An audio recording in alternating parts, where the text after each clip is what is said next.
Padre Santo, te pido en el nombre de Cristo que nos ayudes esta noche.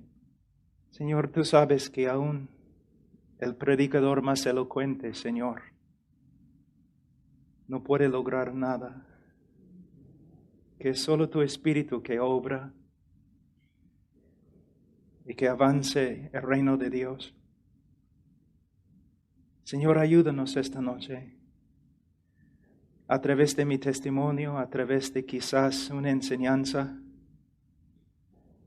Señor, yo oro por todos los que han venido, que de verdad conozcan a Cristo y que anden en santidad y amor. De verdad, Señor, soy el hombre más débil que has llamado. Por eso te necesito más que ningún otro hombre, Señor. Ayúdanos. En el nombre de Cristo Jesús. Amén. Yo nací en Perú decimos chacra, en un rancho en los Estados Unidos, en Illinois, donde mi familia criaba vacas y caballos. Y yo era entrenador de caballos cuando yo tenía 11 años. Y cuando yo tenía 9 años, mi mamá me llevó a una iglesia y escuché el Evangelio y de verdad me impactó bastante. Empecé a llorar y llorar y llorar y la gente me llevó adelante al pastor. El pastor me habló algunos minutos y después, el próximo domingo me bautizaron y de verdad yo no sabía nada del Evangelio. Yo no sabía lo que había pasado, pero me dijeron que yo era cristiano ahora. Y mi mamá siguió llevándome a la iglesia.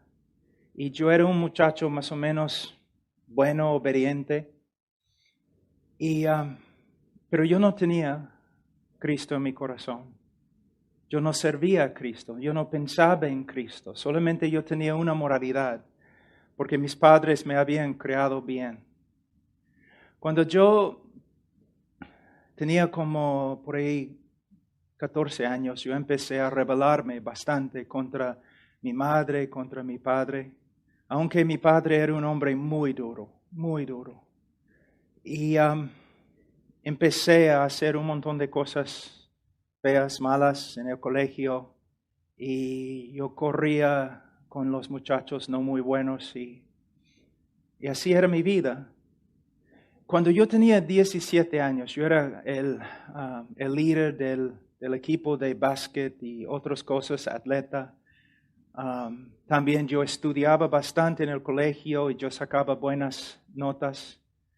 Era presidente de la sociedad de honores y cosas así. Pero cuando yo tenía 17 años, mi papá y yo estábamos trabajando en el rancho, arreglando un cerco. Y estábamos hablando y caminando y trabajando y de repente él gritó bien fuerte. Y agarré a mi papá y caímos al suelo y él murió de un infarto allí. En ese momento yo me di cuenta de algo muy importante, que los hombres mueren. Mi papá era mi héroe, era un hombre grande, fuerte, un éxito, un hombre muy inteligente. Teníamos un rancho, una casa bonita, caballos, vacas, un montón de cosas. Mi papá era un éxito.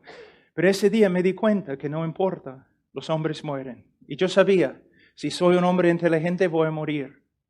Si soy un hombre rico voy a morir. Si un día encuentro a una esposa que amo, no importa, voy a morir. Si tengo hijos voy a morir.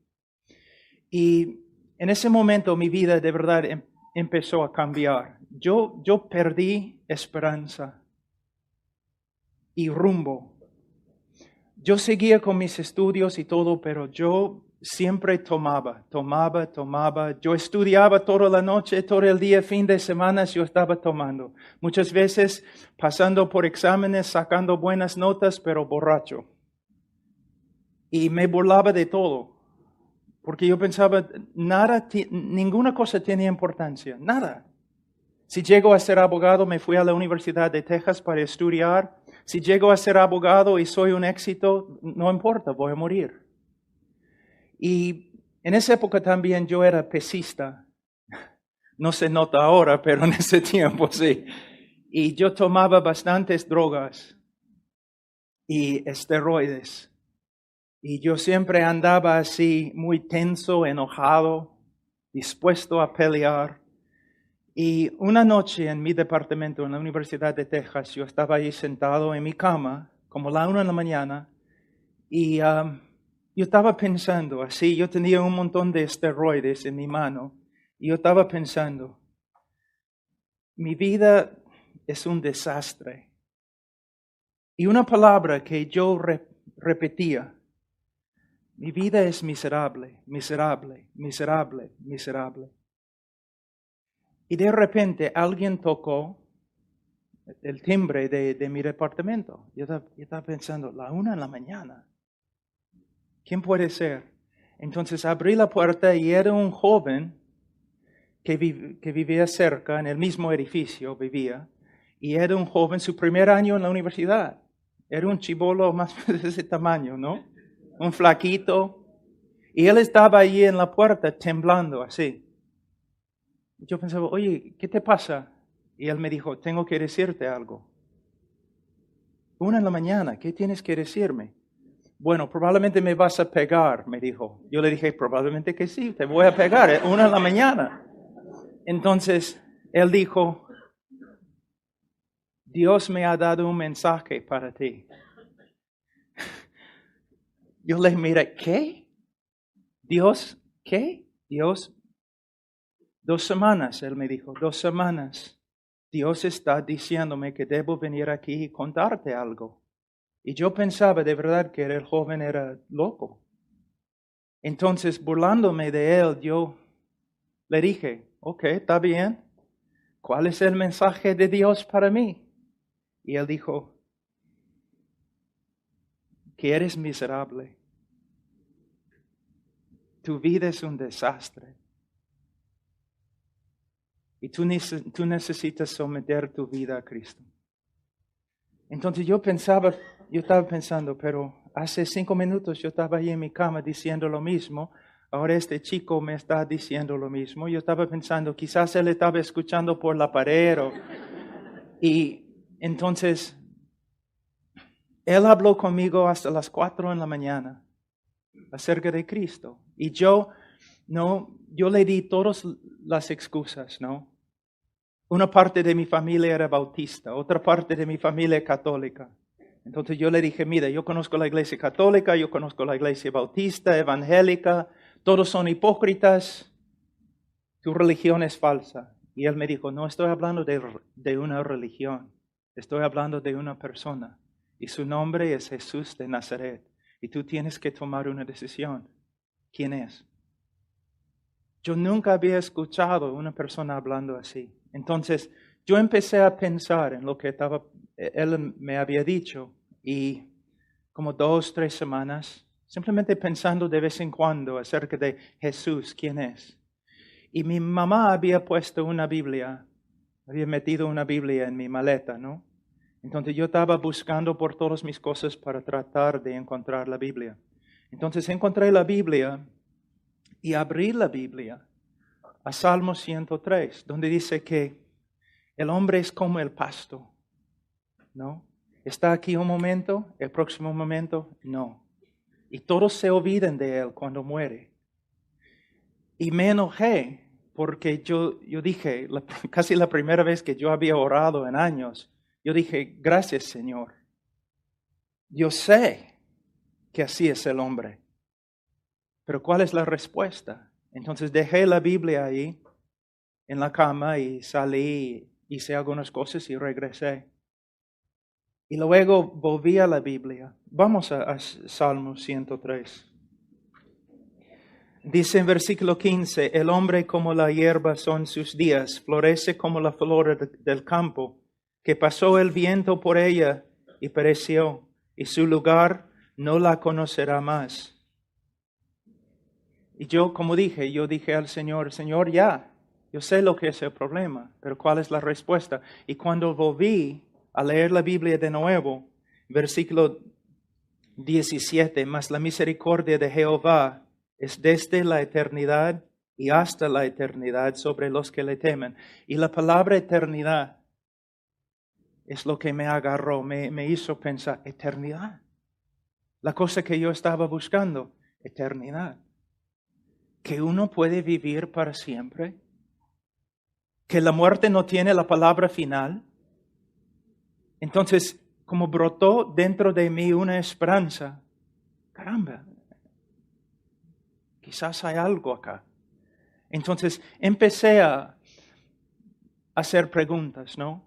¿Pero quién es Jesús? Y empecé a leer el camino, la verdad, la vida. Él que murió por mis pecados. Y yo sabía que yo era un pecador muy grande, una persona horrible. Y un día, algunas semanas después, yo estaba estudiando allí en la biblioteca de la Universidad de Texas y con un equipo que trabajaba conmigo. Nosotros habíamos formado equipos para hacer una competencia, un equipo contra el otro equipo. Yo estaba estudiando para ser abogado en el campo petrolero. Entonces teníamos equipos de estudiantes, una competencia. Entonces yo estaba con mi equipo y estábamos haciendo copias de diferentes mapas y cosas del campo petrolero. Y una chica que estaba en mi equipo se me acercó y me dijo, oye Pablo, este viernes voy a tener una fiesta, tú debes venir. No, todos mis amigos sabían que yo era pecador y que yo tomaba bastante. Pero yo había llegado a tal punto que yo no iba a fiestas ni nada. Solamente viernes, sábado yo iba a una taberna y yo tomaba. Yo no quería hablar con nadie. Entonces ella se me acercó y me dijo, ¿por qué no vienes a mi fiesta? Yo le dije que no voy a ir. Ella dijo, ¿por qué? Y les digo la verdad, yo no, sin pensar, yo le dije, no voy a ir a tu fiesta porque ahora yo creo en Cristo, soy cristiano, soy su discípulo y yo voy a seguir a Cristo. Y ella me miró así. Y todos mis amigos que estaban ahí estaban mirándome así. Y en ese momento es como una luz. ¡Pau! Y yo pensé, sí, es exactamente lo que voy a hacer.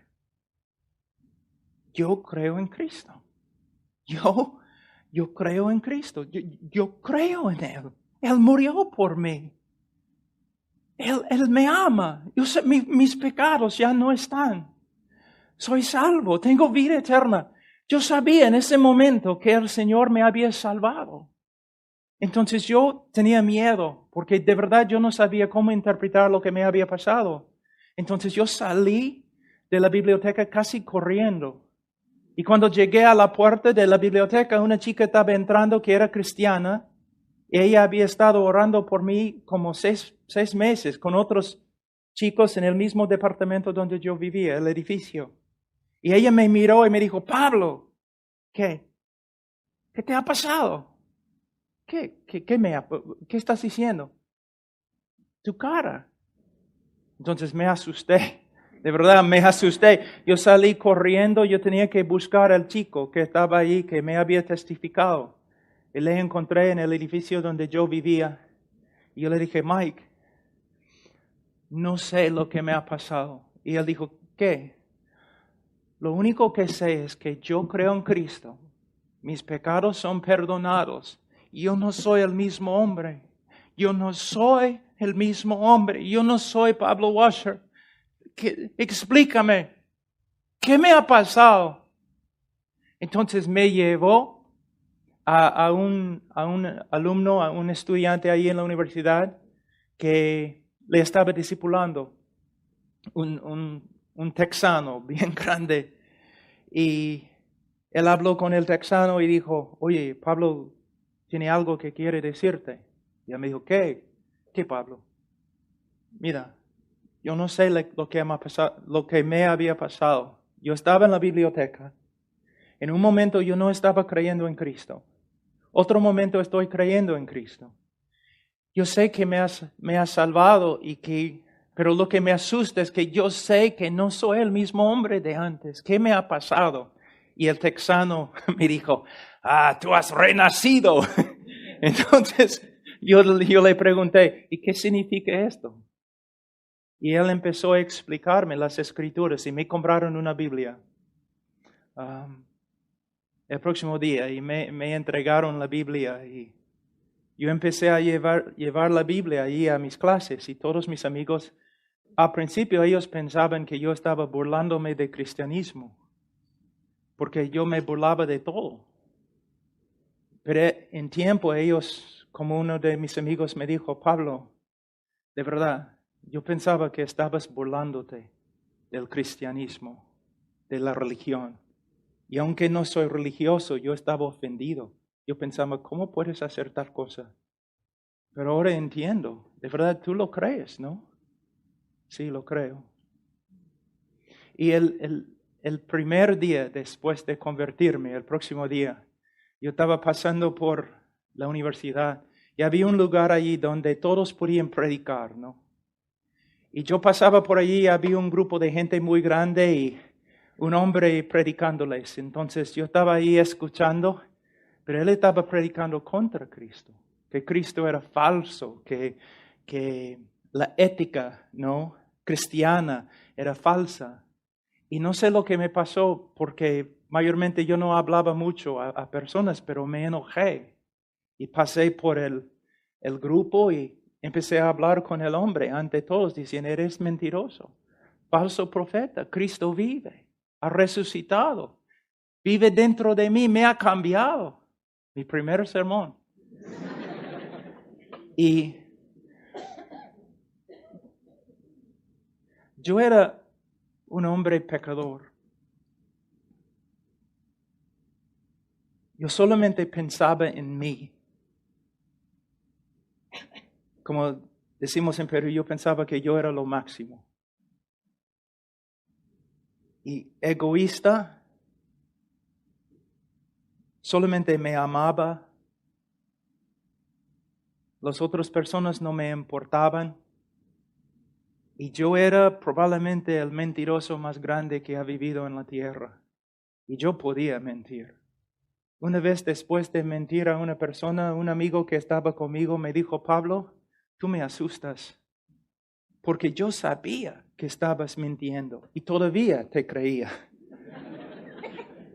Y yo era. Y después de convertirme, muchas cosas cambiaron al toque cambiaron. No tomé más cerveza o licor, no me emborraché. Las lisuras, las palabras feas, no más. Pero les digo que luché con la mentira. Pero la diferencia es, antes yo podía mentir y no me afligía mi conciencia. Pero después de convertirme, una mentira de este tamaño, como el martillo del Señor en mi cabeza, en mi corazón, como una espada pasando por mi corazón, y yo tenía que regresar a varias personas y decirles, yo te mentía, yo era mentiroso. Entonces se nota ahí la conversión de una persona, como el Señor obra en su corazón y Él llega a ser una persona nueva, con una nueva naturaleza. Que el cristiano sí todavía peca, pero no puede vivir en pecado. Y ahora también el Espíritu Santo y la providencia de Dios obrando en su vida no permite que viva en pecado. Entonces, el Señor empezó en su amor y su sabiduría a disciplinarme. Como dice en Ezequiel 36, después de quitar el corazón de piedra y después de poner en su lugar un corazón de carne, el Señor también comenzó a limpiarme de mi idolatría y de mis inmundicias. Y hasta el día de hoy, si tú me preguntas, Pablo, describe tu vida cristiana. La providencia de Dios conformándome a la imagen de Cristo. Sea por medio de enseñanza, o sea por medio de disciplina, conformándome a la imagen de Cristo. Entonces me convertí y empecé a crecer Después de como un año caminando con el Señor, yo empecé a predicar en las calles. Bueno, quizás no puedo decir predicar, intentar. Yo intentaba predicar en las calles, pero yo tenía tanto miedo. De verdad, aunque yo tenía músculos y todo, yo tenía miedo de todos. Y como una cobardía increíble. A veces yo iba a lugares donde todos los alumnos estudiantes estaban tomando y todo, y caminaba toda la noche en la calle sin entregar un folleto porque yo tenía tanto miedo. Entonces un día un anciano en nuestra iglesia me dijo, Pablo, hay algunos libros que me gustaría darte y quiero que tú leas los libros. Entonces recibí los libros y uno de los libros era la autobiografía de Jorge Müller y algunos libros de Bounds sobre la oración, un libro de Leonard Ravenhill, otro libro acerca de Hudson Taylor. Entonces empecé a leer los libros. Tozer, hombres que de verdad conocieron a Dios, hombres que caminaron con el Señor, y empecé a ver algo, que nosotros necesitamos estudiar las Escrituras y necesitamos memorizar las Escrituras y meditar en las Escrituras, pero nosotros, sin la oración, no podemos avanzar mucho. En el día de hoy, muchos hablan en el día de hoy de la importancia de la teología, y es cierto, la doctrina es esencial, es el fundamento, necesitamos la buena doctrina, pero la vida es más que doctrina. Para vivir la vida cristiana necesitamos el poder del Espíritu Santo, y yo sé que los carismáticos, muchos de ellos, han distorsionado todas las doctrinas acerca del Espíritu Santo, pero todavía, sin la oración, sin el poder de Dios, es imposible vivir la vida cristiana. Tú no puedes ser un cristiano útil al Señor simplemente porque eres inteligente. Es el poder de Dios. Entonces empecé a aprender acerca de fe, acerca de orar. Y algo sucedió en mi vida, es parte de mi testimonio, una parte muy importante, que da miedo a algunas personas que escuchan mi testimonio, pero voy a compartir con ustedes. Que empecé a tener una hambre. Yo quería conocer a Dios. Cuando yo estudiaba los hombres, Spurgeon, Tozer, Jorge Müller, eran hombres muy diferentes, pero tenían una cosa en común. Todos eran hombres de oración. Todos hablan bastante de Spurgeon, el predicador más grande, ¿no? Desde los apóstoles. Estoy de acuerdo. Pero ¿sabes lo que Spurgeon dijo? Para él dijo, en vez de enseñar a 10 hombres cómo predicar, me gustaría enseñar a un hombre cómo orar. Entonces, el Señor me llenó con una hambre grande y empecé a buscar al Señor. Pero era algo muy raro. Yo estudiaba en la universidad, yo trabajaba después de las clases, yo llegaba a la casa más o menos las 11. Entre las 11 y como las 2 y 3 de la mañana yo oraba. Y mi oración yo no oraba por China, yo no oraba por dones, yo simplemente, Señor, quiero conocerte. Yo no tengo fuerza. Cuando intento predicar, nadie me escucha. Tengo miedo.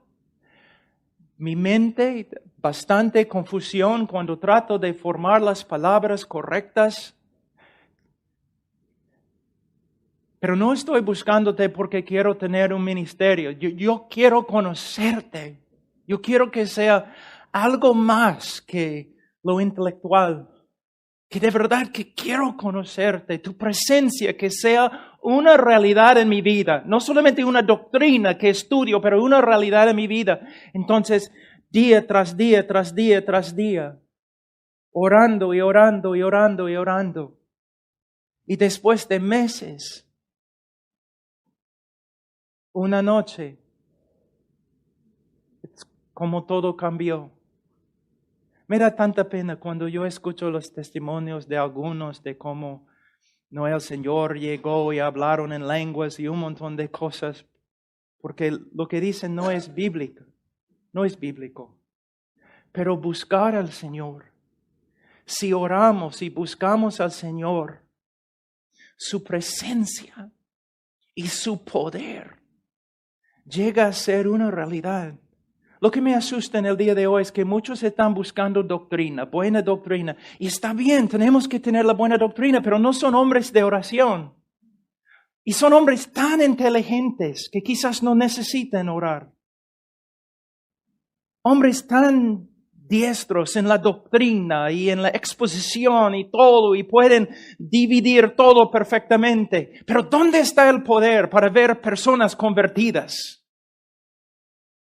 Entonces, orando y orando y orando, y empecé a ver que la guerra no se gana por medio de el intelecto, no se gana por medio de la elocuencia, sino por medio del poder de Dios. La conversión de una persona es imposible, ¿se dan cuenta?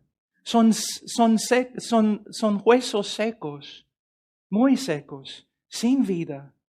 Cada conversión es una obra sobrenatural de Dios, por medio del Espíritu de Dios. Una manifestación del poder de Dios. Entonces yo me di cuenta que no soy el hombre más inteligente. No soy el hombre más elocuente. No puedo ordenar las cosas muchas veces en mi propia cabeza, pero cada hombre puede orar. Cada mujer puede orar. Y no importa cuál sea el obstáculo en nuestra vida, el Señor puede vencer el obstáculo por medio de la oración. Por medio de la oración. Algunos de ustedes han venido aquí porque han escuchado mis prédicas en YouTube. Pero ¿se dan cuenta que yo no soy el hombre más inteligente? Se nota fácilmente, ¿no? O elocuente. Algunas personas después de conocerme, ¿saben lo que dicen? De verdad, me han dicho miles de veces, Pablo, después de estar contigo, ¿no? Algunas horas, yo no entiendo. Porque yo no veo nada especial. Claro. Mira, ¿sabe lo que mi deseo para ustedes? Es que reconozcan la imposibilidad de la vida cristiana. Que reconozcan la imposibilidad del ministerio. Y que se dediquen a una vida de oración. Algunos de ustedes que son predicadores o van a ser predicadores. Tantas palabras. Tantos sermones. Pero tengo una pregunta. ¿Hay manifestaciones del poder de Dios? Algunos de ustedes que no son predicadores son padres, son madres, esposos. Hay conflictos, hay problemas. Pueden recibir consejos, un montón de cosas, pero si solamente pudieran aprender a ponerse de rodillas y buscar al Señor, no 10 minutos, no 15 minutos, no una hora, sino hasta que el Señor se levante y obre y solucione el problema. La oración. Cuando fui al Perú, después de predicar allí algunos meses, yo salí no de un seminario como lo que ustedes tienen acá. Yo salí de un seminario más o menos liberal. Y yo, de ninguna manera, yo estaba preparado para ir al campo misionero. Y empecé a predicar. El Señor de verdad me usó, personas se convirtieron. Pero yo podía ver también que había problemas con el evangelio que yo predicaba, con mi manera de tratar a las personas que venían a mí, mi capacidad de aconsejar y todo, que de verdad, aunque yo sabía muy bien griego y hebreo, yo no había estudiado la Biblia mucho. Entonces empecé a estudiar la Biblia en Perú. Y por medio de simplemente dedicarme al estudio de la Biblia, yo empecé a ver algo, que no solamente la Biblia es inspirada, sino la Biblia también es suficiente. Que todo lo que necesitamos para la vida cristiana y todo lo que necesitamos para el ministerio se encuentra en las Escrituras. No la psicología, no la sociología, sino la Biblia. Y mientras yo estaba estudiando la Biblia, algo me sucedió también. Yo empecé a ver algo. Que la necesidad más grande en el cristianismo es un conocimiento verdadero y bíblico acerca de Dios. ¿Quién es Dios? Y un conocimiento bíblico acerca de quién es el hombre. Y un conocimiento bíblico acerca de lo que Dios ha hecho por nosotros en la persona y obra de Jesucristo en la cruz del Calvario. Y entender las doctrinas de las Escrituras y por medio de ellas andar de una manera que agrada a Dios. Tengo una pregunta para ustedes. Eso es lo que siempre digo a los jóvenes que han salido de los seminarios o las universidades bíblicas. ¿Cuánto tiempo, cristiano, cuánto tiempo has estudiado la doctrina de Dios? ¿Cuánto tiempo has estudiado los atributos de Dios? Muchos de ustedes están pensando, mirando así. Casi nunca. ¿Cuál es el conocimiento más importante del cristiano? El conocimiento de la persona de Dios.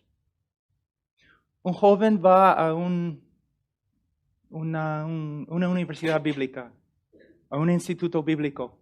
Mayormente, 2 semanas, 3 semanas, 2 meses estudiando los atributos de Dios y nada más. Va al seminario, estudia quizás 4 meses los atributos de Dios, casi nada más. Saca su PhD y muchas veces no estudia mucho acerca de la doctrina de Dios y va a su iglesia, casi nunca predica sobre los atributos de Dios. ¿Cuál es el problema en la iglesia? El pueblo de Dios es ignorante de la persona de Dios y sus obras. Algunos de ustedes, mira, se dan cuenta de que deben amar a Dios más que aman a Dios, ¿no es cierto? Cuando un predicador te dice que debes amar a Dios más, tú debes responder así. Está bien, enséñame cómo. Y vas a ver la cara del pastor, ¿no? ¿Qué hago? ¿Cómo puedes crecer en el amor de Dios?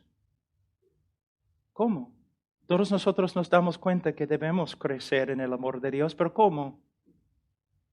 Bueno, yo les voy a dar la respuesta.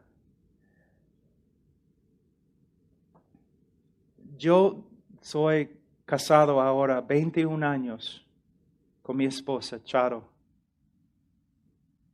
Yo la amo mucho más ahora que cuando nos casamos. ¿Por qué?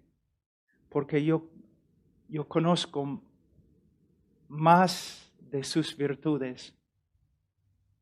Y sus virtudes me animan a amarla más. Lo que puedo ver de ella resulta en más amor en mi corazón por ella. Entonces, ¿cómo puedes amar a Dios más? Por medio de conocer las virtudes de Dios. Por medio de crecer en tu conocimiento de Él. Y mientras creces en el amor de Dios, mientras creces en el conocimiento de Dios, vas a crecer también en tu amor por Dios. Entonces, ¿cuál es nuestra necesidad? Conocimiento estudiando la doctrina, estudiando las Escrituras, estudiando la persona de Dios, la obra de Cristo, la revelación más grande de Dios a través de Cristo, y viviendo de rodillas, viviendo en oración. Ahora tengo algún tiempo todavía y les voy a, en vez de compartir mi testimonio, les voy a enseñar de las Escrituras.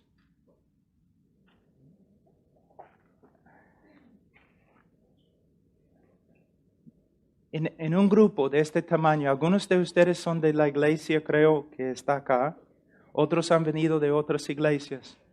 Tengo una pregunta, ¿eres cristiano? ¿Conoces al Señor? Que tengo una pregunta, ¿cómo sabes? Porque te das cuenta que más que 60% de los norteamericanos se creen cristianos. Entonces, ¿cómo sabes que eres cristiano? ¿Te das cuenta que muchas personas en el día de hoy se creen cristianos porque una vez en su vida oraron una oración pidiendo que Cristo entrara en su corazón y ahora piensan que son cristianos? ¿Cuál es la base de tu confianza de que eres cristiano? Ahora vamos a ver en las Escrituras. Vamos a ir a 1 de Juan capítulo 5. Él dice en 1 de Juan capítulo 5, versículo 13, estas cosas os he escrito a vosotros que creéis en el nombre del Hijo de Dios, para que sepáis que tenéis vida eterna y para que creáis en el nombre del Hijo de Dios. Ahora, en el Evangelio de Juan, Él nos dice el propósito de lo que escribió, para que todos creyeran en Cristo, que Él es el Salvador del mundo, el Hijo de Dios. Ahora Él nos dice por qué ha escrito 1 de Juan. Para dar confianza o seguridad de salvación a los que de verdad creen. Ahora, ¿cómo va a hacerlo? Va a hacerlo por medio de darnos varias pruebas. Y nosotros podemos comparar nuestras vidas a lo que Juan ha escrito acá para ver si de verdad tenemos vida eterna. Esta noche no tenemos tiempo para estudiar todo el libro, pero vamos a pasar por algunas pruebas muy importantes. Juan va a darnos algunas características de lo que es un cristiano verdadero y tú debes comparar tu vida a lo que Juan dice. Vamos a empezar en capítulo 1.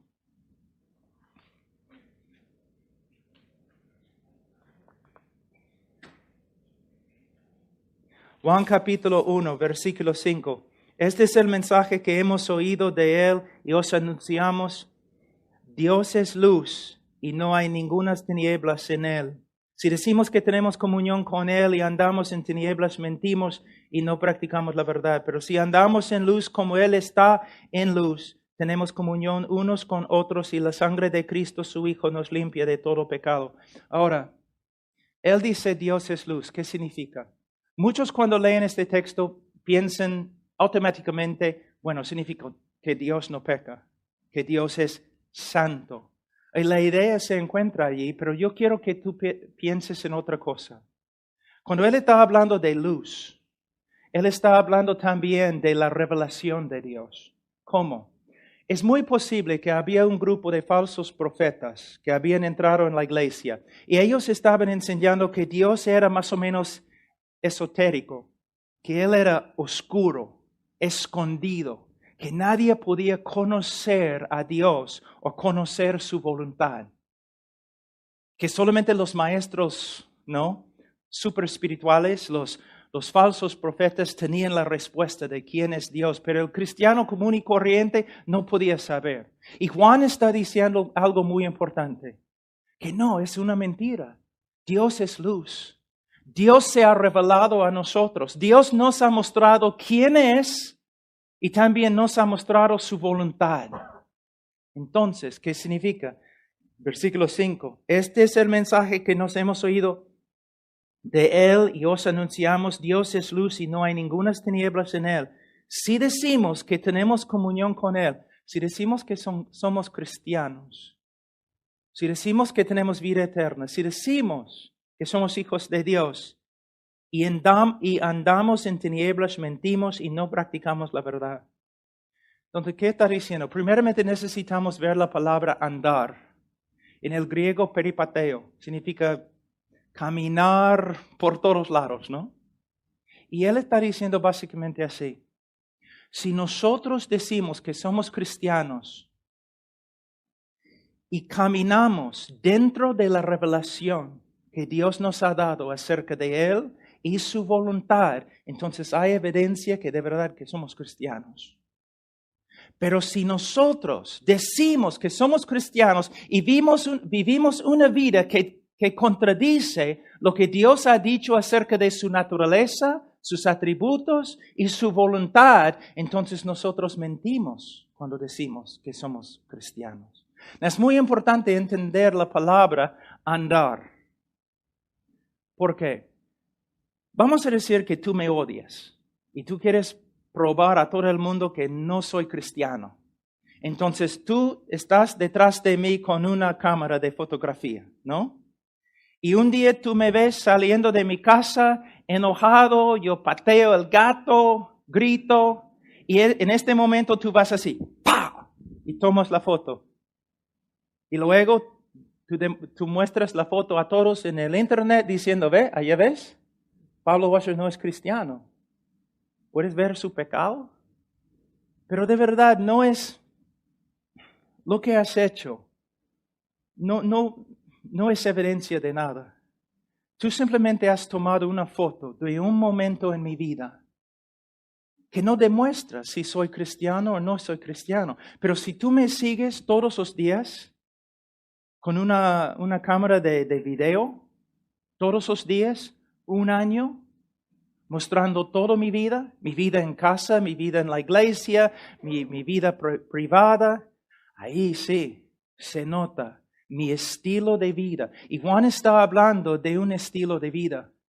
Entonces mi pregunta para ti esta noche es, ¿cómo es tu estilo de vida?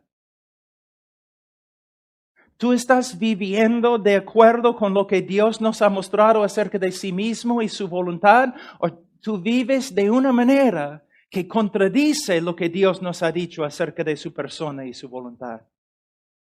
¿Cómo vives? Tu estilo de vida. Si comparo tu vida con la vida de un incrédulo, ¿voy a ver una diferencia? Juan dice que los cristianos verdaderos van a tener un estilo de vida que demuestra que están caminando en la revelación de Dios. Aquí es un problema. Si tú dices, bueno, yo no sé porque nunca leo la Biblia. Juan va a hablar de esto en algunos minutos en el capítulo 2. Pero la primera característica de un creyente es, él camina, su estilo de vida se conforma a lo que Dios nos ha mostrado acerca de su persona, es santo, y acerca de su voluntad. ¿Cómo andas tú?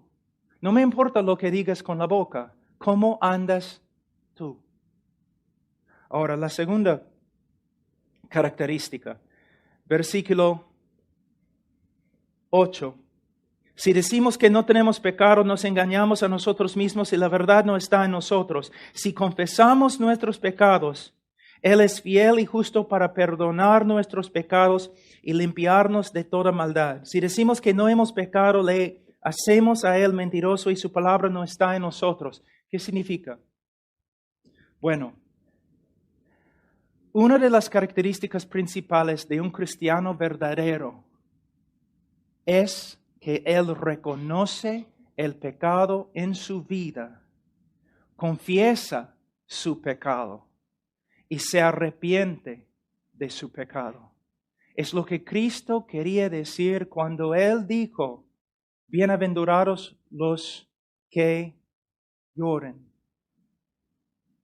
los que reconocen su pecado. ¿Qué significa confesión? Confesión proviene de la palabra griega homologeo. ¿Y qué significa? Significa hablar la misma cosa. Entonces, ¿qué significa? Soy un creyente, estoy leyendo las Escrituras y yo veo algo en las Escrituras que me contradice, que demuestra mi pecado, Quizás mi impaciencia con mi esposa, mi enojo con mis hijos. La Escritura me muestra. O un hermano viene a mí y me dice, Pablo, yo estoy observando tu vida y yo puedo ver que tienes impaciencia con tu esposa. O simplemente el Espíritu Santo, ¿no? Impresiona mi corazón, me habla a través de las Escrituras. Pablo, has pecado. Eres impaciente. Confesiones cuando yo hablo lo mismo. Confesiones cuando yo digo, Señor, lo que tú dices acerca de mí es verdad. Y no doy ninguna excusa. Lo que tú dices de mí es verdad.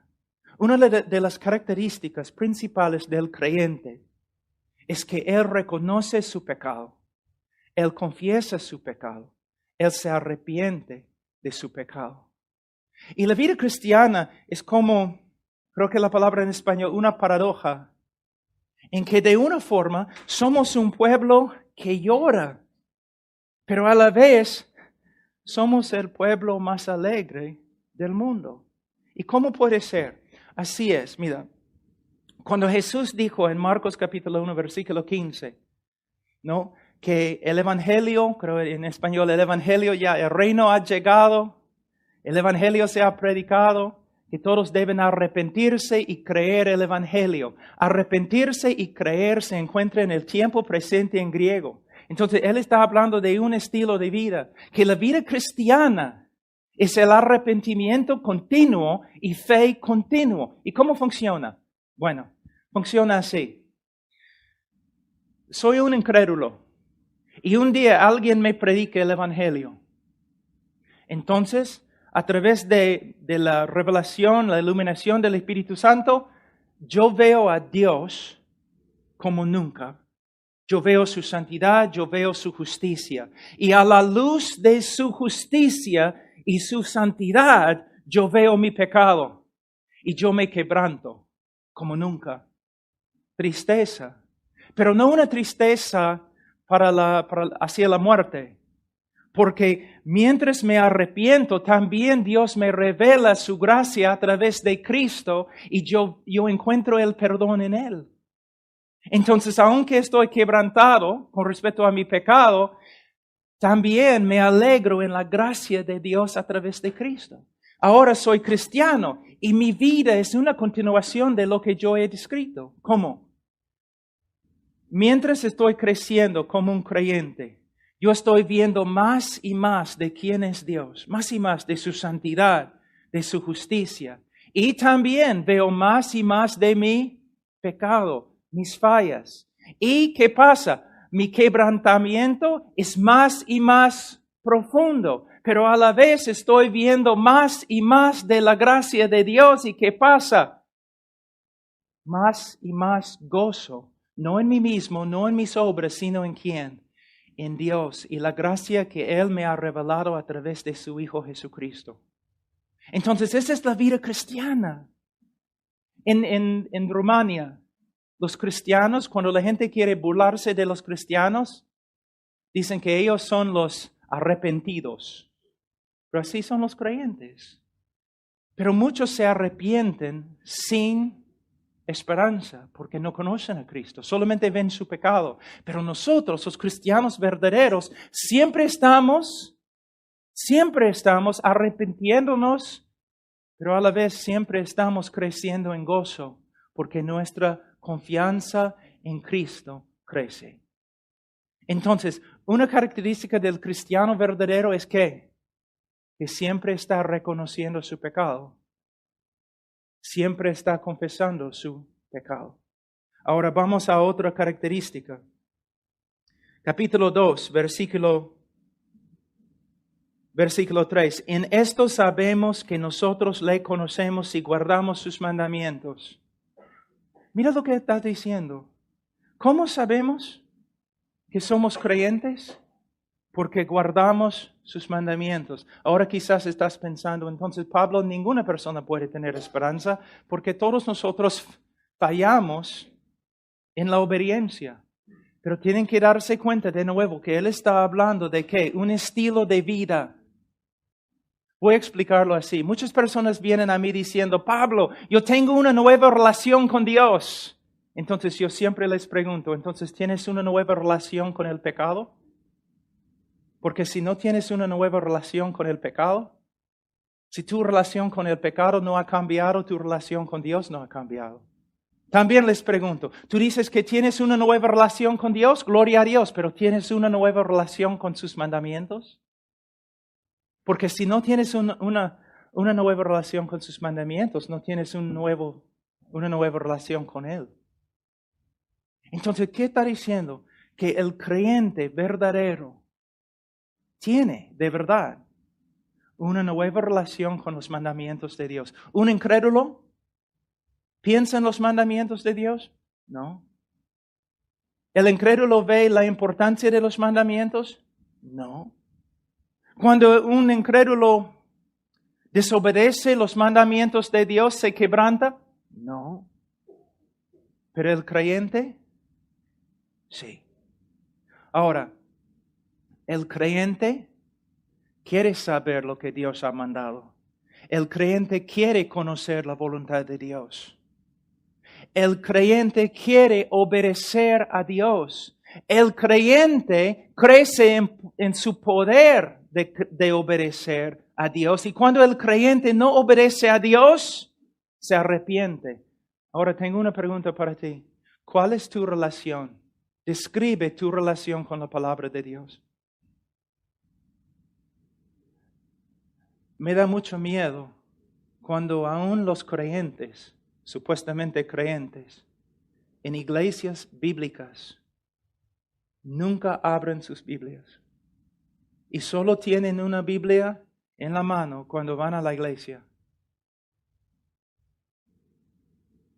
Cuando escuchamos estas cosas, debemos tener miedo. ¿Te das cuenta? Si la única relación con la palabra de Dios que tú tienes es domingo, no. Somos nuevas criaturas.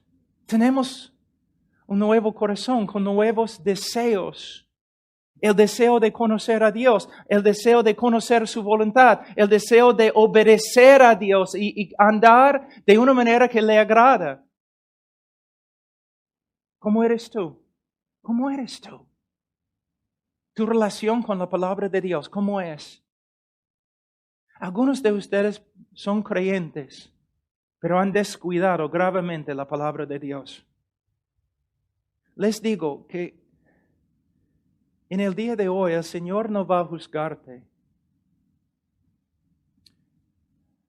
y aprobarte simplemente porque estás en una iglesia bíblica. El Señor te va a juzgarte por tus acciones. Cristiano, debes dejar de descuidar la palabra de Dios. Debes darse cuenta que es un error, es un pecado grave descuidar la palabra de Dios, no estudiar la palabra de Dios, no memorizar la palabra de Dios, no meditar en la palabra de Dios, no dirigir tu familia por medio de la palabra de Dios. Es un pecado grave.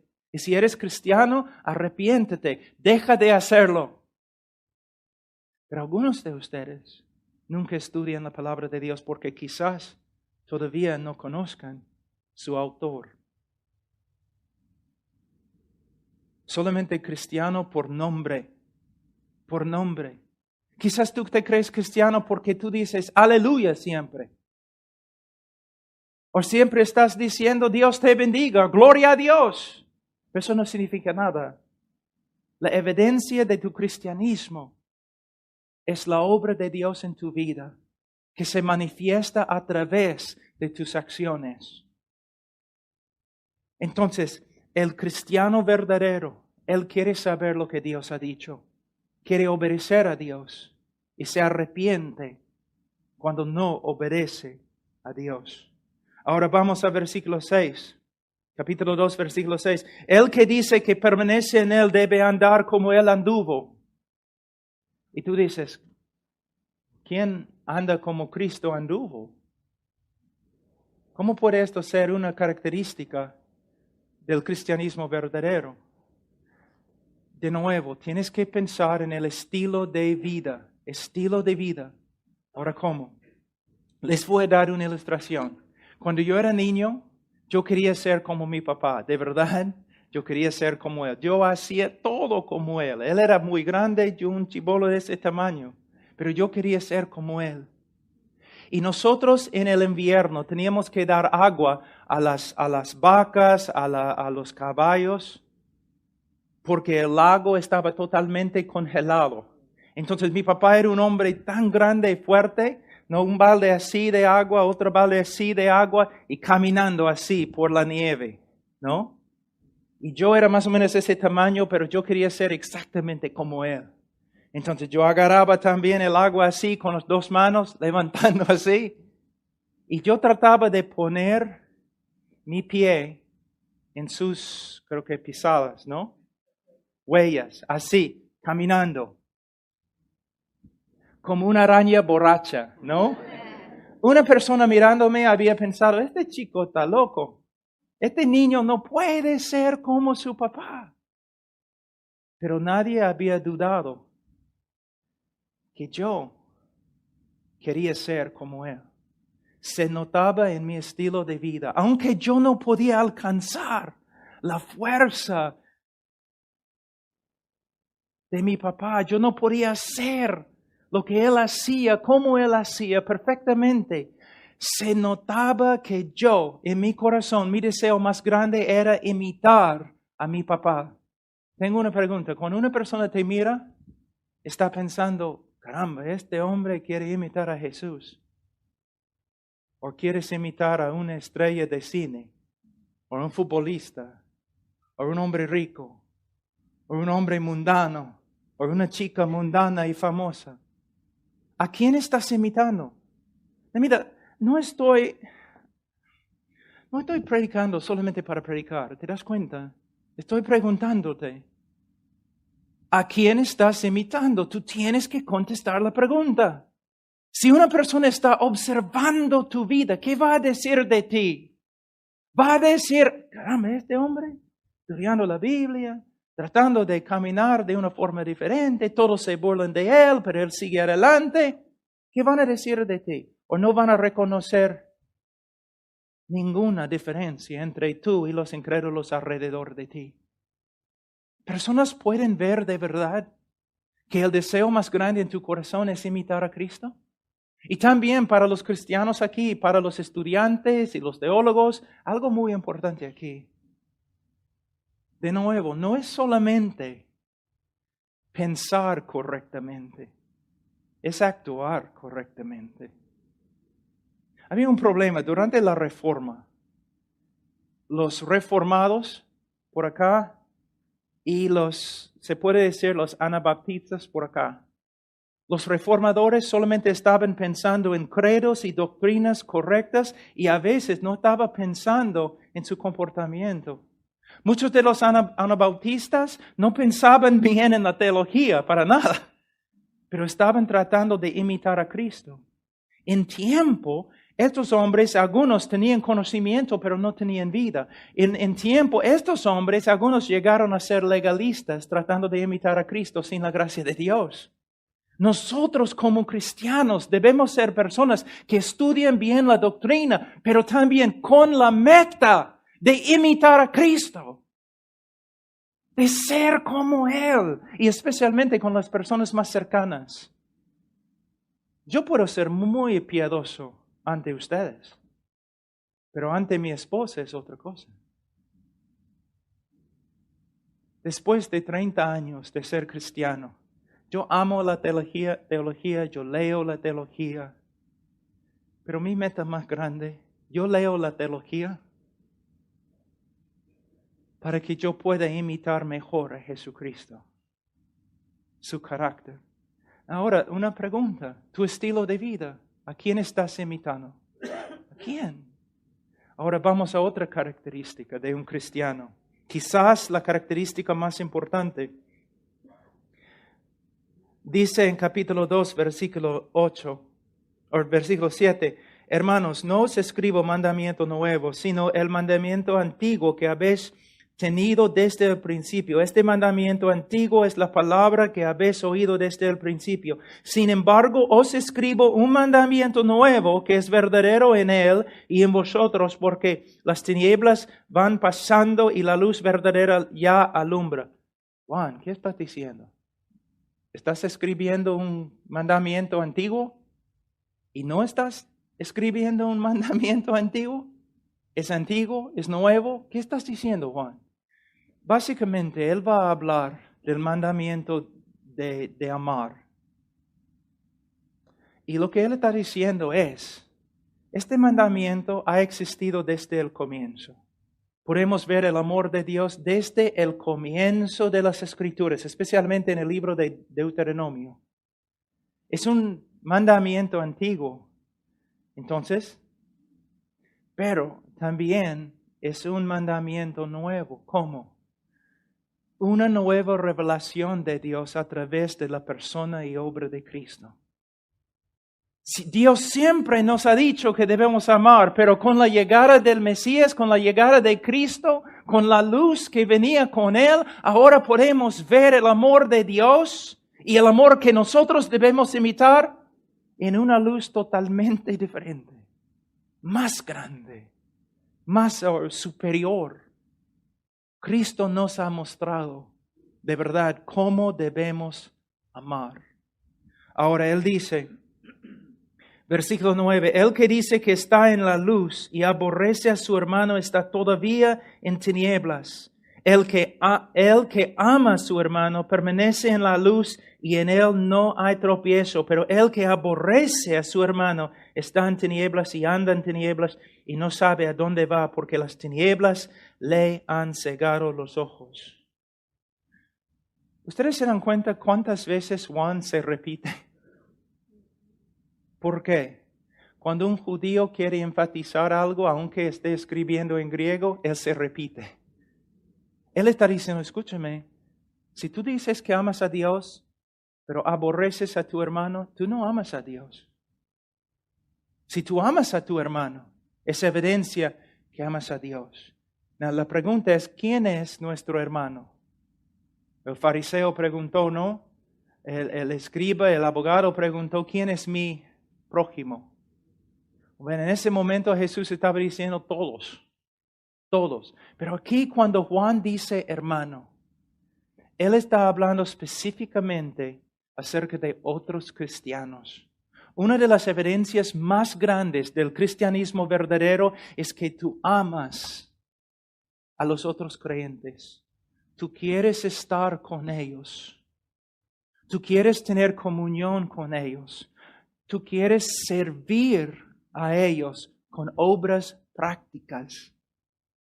Por eso, a veces yo escucho a personas diciendo, bueno, yo soy creyente, pero ellos no son parte de ninguna iglesia y siempre hablan de los demás como hipócritas. Yo no voy a la iglesia, yo soy creyente, pero yo no voy a la iglesia porque la iglesia está llena de hipócritas. Una persona que habla así, está haciendo la obra de su padre, el diablo. De verdad. Porque está diciendo exactamente lo que el diablo dice. Antes de ser cristiano, en el gimnasio donde yo hacía ejercicios, había una iglesia enfrente y una calle muy pequeña, ¿no? Como quizás 4 metros, y ahí la iglesia. Y los miércoles, cuando los cristianos llegaban a la iglesia, yo abría todas las ventanas del gimnasio y la puerta, y yo tocaba la canción de AC/DC, Highway to Hell, el camino al infierno, burlándome de ellos. Pero ¿sabe qué? El momento que me convertí, yo quería estar con las personas de las cuales yo me burlaba. ¿Te das cuenta? El apóstol Pablo, él quería matar a los cristianos. Pero no podemos encontrar a ningún hombre que ama al pueblo de Dios como Pablo amaba al pueblo de Dios después de su conversión. En las Escrituras, nuestra relación horizontal con la iglesia es evidencia de nuestra relación vertical con Dios. Ahora, les voy a llevar a Mateo un ratito. Mateo 25.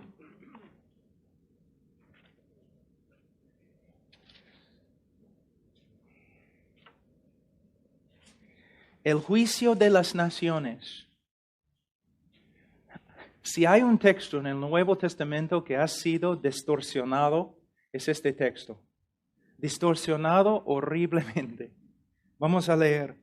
Versículo 31. Cuando el Hijo del Hombre venga, capítulo 25, Mateo, versículo 31. Cuando el Hijo del Hombre venga en su gloria y todos sus santos ángeles con él, entonces se sentará en su trono de gloria y será reunidas delante de él todas las naciones y apartará los unos de los otros como aparta el pastor las ovejas de los cabritos, y pondrá las ovejas a su derecha y a los cabritos a su izquierda. Entonces el rey dirá a los de su derecha: venid, benditos de mi Padre, heredad el reino preparado para vosotros desde la fundación del mundo, porque tuve hambre y me diste de comer, tuve sed y me diste de beber, fui forastero y me recogiste, estuve desnudo y me cubriste, enfermo y me visitaste, en la cárcel y viniste a mí.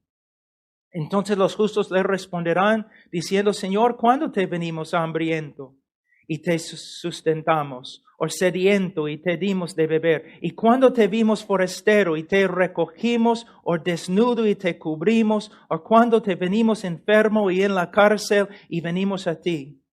Y respondiendo el rey les dirá: de cierto os digo que en cuanto lo hicisteis a unos de estos mis hermanos más pequeños, a mí lo hiciste. ¿Cómo ha distorsionado este texto el mundo evangélico? Por medio de decir lo siguiente: usando este texto para probar que debemos tener ministerios de evangelismo en la cárcel. Usando este texto para decir que debemos hacer obras sociales, dando ropa a los pobres, comida a los que no tienen comida. Hermanos, como cristianos debemos hacer eso, pero no es lo que este texto significa. ¿Qué significa? Cristo no está diciendo: yo era un asesino en la cárcel y no viniste a visitarme. No está diciendo eso.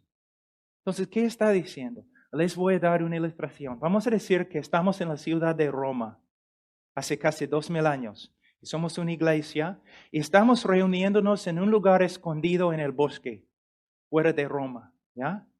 Entonces, estamos allí cantando, adorando al Señor, pero el culto termina y cada uno de nosotros regresa a su casa en la ciudad de Roma, tomando diferentes caminos, porque nosotros sabemos que es una cosa ilegal que estamos haciendo. ¿Se dan cuenta? Entonces, tú vas a tu casa y como a las 4 de la mañana, alguien empieza a tocar la puerta así, violentamente. Tú abres la puerta y es un hermanito asustado. Tú dices: hermano, ¿qué pasa?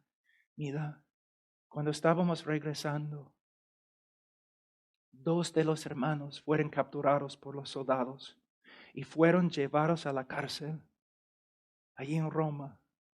Entonces tenemos que hacer algo. Entonces toda la iglesia regresa inmediatamente al bosque. Están ahí reunidos.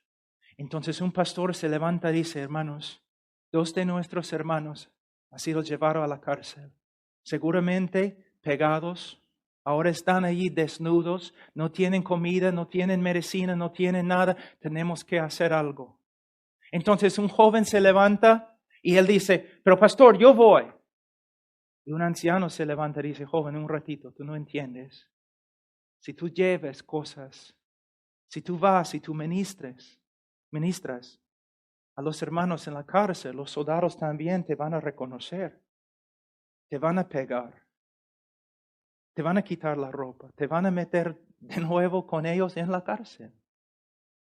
Entonces, el joven dice: pero tenemos que hacer algo. Y el anciano dice: por supuesto, tenemos que hacer algo. Ahora, yo soy anciano, tengo muchos años, yo quiero llevar las cosas. Y otro anciano en la iglesia, un hombre muy viejo, y dice: yo también, yo voy a ir, mis hijos ya son grandes, yo voy a llevar la ropa, la medicina. De repente, un grupo en la iglesia se levanta, dice, esa es una tontería. Ustedes no pueden ir allí porque ustedes van allí también van a venir y capturar a todos nosotros. Ustedes son fanáticos. Mira, no están allí, no hay ninguna cosa que podemos hacer. Y el anciano dice, no, tenemos que ir a los mandamientos de Cristo. Y el grupo dice, ustedes ya estamos hartos. Ustedes son fanáticos. Nosotros vamos a dejar esta congregación. Renuncian su fe, renuncian la congregación y se van, regresan a Roma. Pero los hermanos verdaderos van a su casa. Todos son pobres. Comienzan a buscar dinero, medicina, ropa. Regresan al bosque. 2 o 3 hombres ya han decidido ir. Los hermanos oran por ellos y ellos van a la cárcel. Es lo que Jesús está diciendo acá. La evidencia de que de verdad somos creyentes es el amor que demostramos a los hermanos en Cristo. Hermanos, en el nuevo pacto, amor no es una cosa. Se puede decir que es todo. Amor. Tengo una pregunta para ti. Yo sé que quizás vayas a una iglesia, pero amas. Tú dices, sí, en mi corazón. No estoy hablando de tu corazón, estoy hablando de tus manos, tus pies, tus acciones. ¿Cómo estás sirviendo al pueblo de Dios? ¿Solamente vas a la iglesia para escuchar sermones bonitos? ¿Solamente vas para recibir? ¿Eres como una esponja? ¿Sabe qué? Una de las características de una persona reprobada, según Romanos capítulo 3, es que la persona es inútil. El Señor no puede usar esta persona para edificar su iglesia, para ayudar a los otros cristianos. Mira, piensa, no estoy aquí para dar una lectura. Piensa, estoy hablando contigo, piensa. Las características que hemos descrito aquí esta noche, ¿se encuentran en tu vida? ¿Y cómo? ¿Y a qué grado? Eres cristiano. Ahora, se puede, no tengo obviamente tiempo, pero se puede pasar por todo el libro de Primero de Juan. Y allí encontramos característica después de característica. Pero vamos a terminar con una característica muy rápido, porque es importantísimo. Primero de Juan.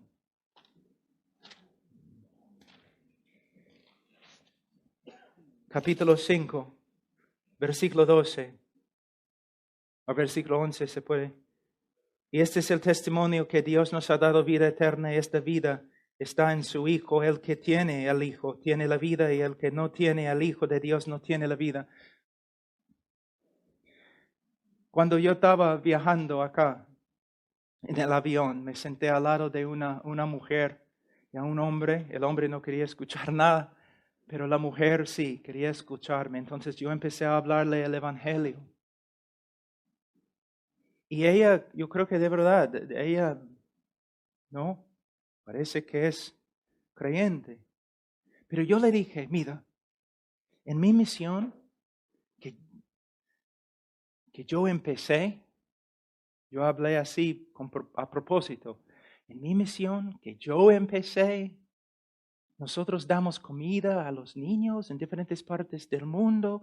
Nosotros enseñamos a los niños gitanos cómo leer en Rumanía. Nosotros hacemos iglesias, apoyamos a cristianos que están siendo perseguidos, un montón de obras buenas que estamos haciendo.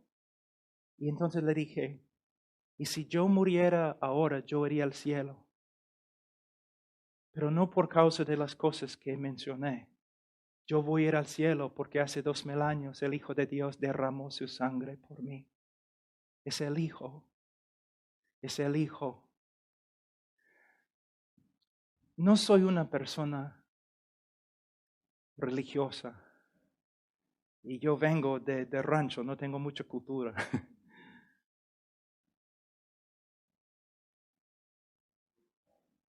Pero es el amor de Cristo que me tiene como un cautivo, como un esclavo. Y el conocimiento de que mis obras son como trapos de inmundicia. Y mi única esperanza es la persona de Jesucristo. No la moralidad, no la iglesia, no obras, nada. Todo es como, de verdad hermanos, como excremento.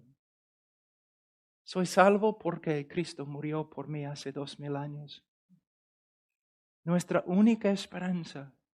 Pablo dice en el libro de Filipenses que los cristianos verdaderos son los que se glorían en Cristo, que se jacten en Cristo. Nuestra única esperanza es Cristo. Si tú vienes a un cristiano verdadero y tú dices, ¿sabe qué? Tú eres una persona tan linda, tantas buenas obras, tan buena eres. De verdad, tú vas a ir al cielo. Un cristiano verdadero sabe lo que va a hacer, cómo va a responder, va a vomitar. Va a gritar, no, no, no. Él murió por mí. Él murió por mí. Nada más. Nada más. Me salva no por causa de mí, sino a pesar de mí.